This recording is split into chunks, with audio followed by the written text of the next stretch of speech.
Question है cos 60 degree plus 1 by cos 60 degree minus 1 का मान निम्न में से कौन होगा। इसको हम सॉल्व करेंगे। cos 60 डिग्री का मान रखेंगे, हो जाएगा 1/2 प्लस 1 बाई 1/2 माइनस 1।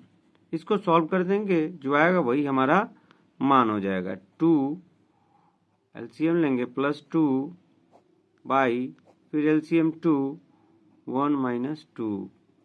यही 2 से 2 कैंसिल करेंगे, 1 plus 2 3 1 minus 2 minus 1 is equal to minus 3।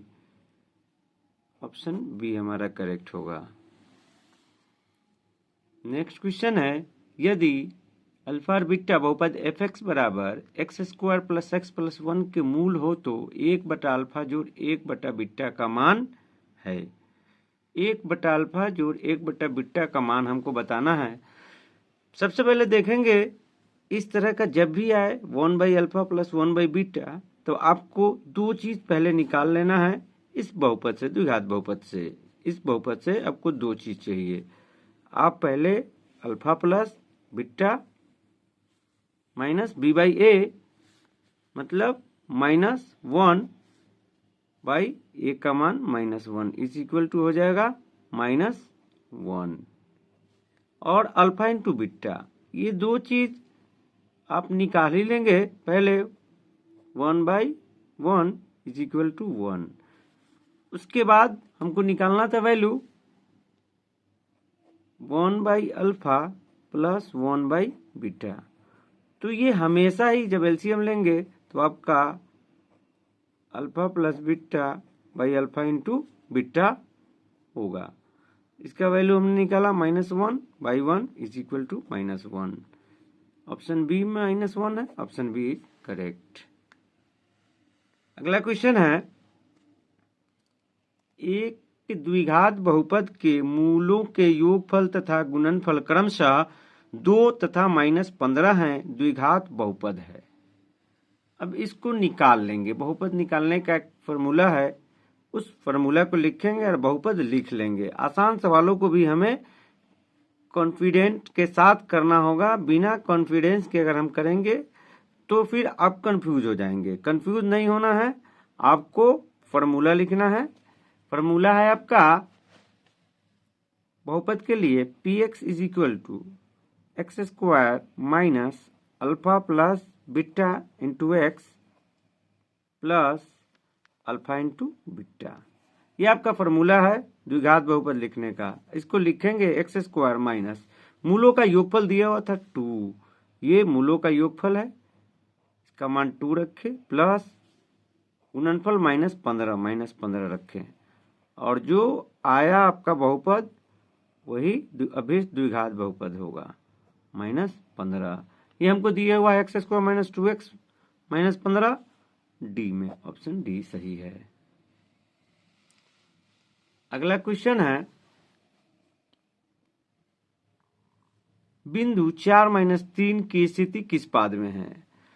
तो ये जानते हैं हम लोग कि पाद को समझने के लिए यूं समझे कि ये आप एक ग्राफ की कॉपी पे जब आप एक्सिस खींचते हैं एक्स वाई, तो ये प्रथम पाद है, ये द्वितीय, ये तृतीय और ये चतुर्थ। तो ये आपका होता है प्लस और प्लस, ये होता है आपका माइनस प्लस, और तृतीय पाद दोनों एक्स वाई दोनों माइनस होगा, और चतुर्थ पाद में एक्स प्लस में होगा और वाई माइनस में होगा। ये होता है। अब यहाँ देखना है कि हमको क्या दिखाना था, -4 प्लस 3 माइनस प्लस दूसरे पाद में आता है हमेशा।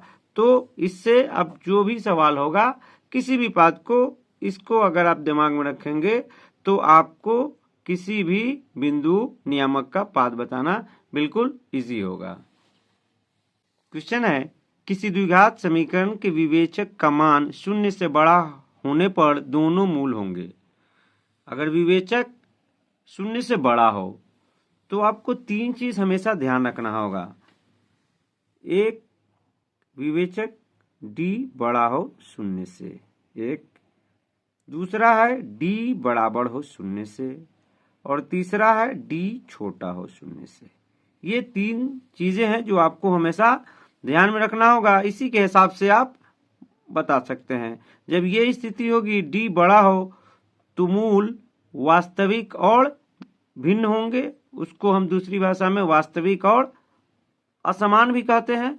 तो ये वास्तविक और भिन्न डी बड़ा होने पर ऑप्शन ए सही है। अगर डी बराबर हो तो मूल वास्तविक और समान होंगे, और छोटा हो तो मूल अवास्तविक होंगे, मूल वास्तविक नहीं होंगे।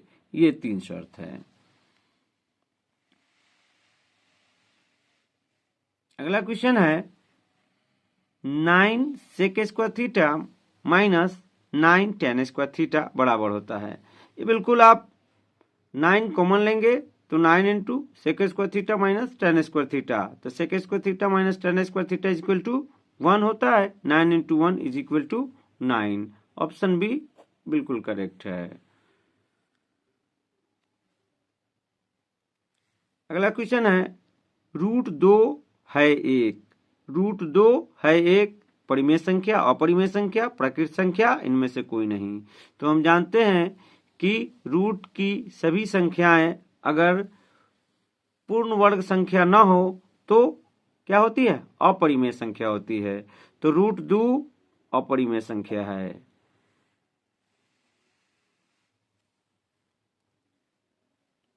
अगला है दो परिमेय संख्याओं के बीच अधिकतम कितनी परिमेय संख्याएं हो सकती हैं?